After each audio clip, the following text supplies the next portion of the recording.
Today, Michael Bernstein posted a bit of a discussion on the Facebook ethics and their PNAS article. He called for social computing researchers to shout a bit as the silence is incredibly dangerous, but actually the conversation is happening in a few facets. In fact, I find the explosion of conversation itself curious. We have seen it already. Target knows you're pregnant from your shopping. Hospitals know you're sick by your credit card. And Facebook knows the contagion of your posts. The counter here is Target doesn't try to make you pregnant, or does it? Advertising and marketing can make us do a lot of things, but Target, Visa, and the like don't publish their findings in scientific journals. The subject domain is of no real surprise here either, but still generates discussion. In 2010, Adam published an unobtrusive behavioral model of gross national happiness.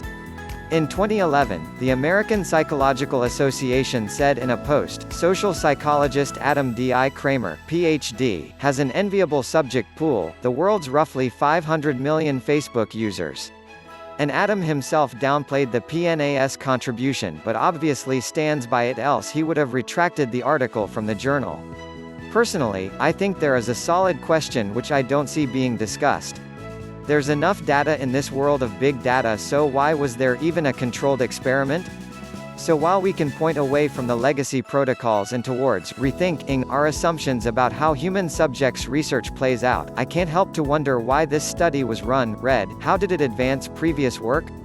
What has been covered extensively is the research ethics conversation. Academic and industry scientists work in different environments. Academic researchers have institutional review boards.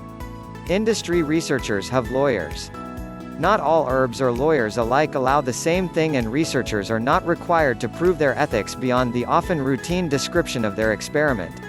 So we rely on our own views and discussions.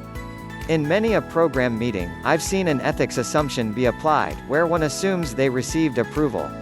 It's unfair to say SIGCHI researchers have been silent. The conversation has been happening across many channels, public, semi-public, privileged, and private, in many contexts.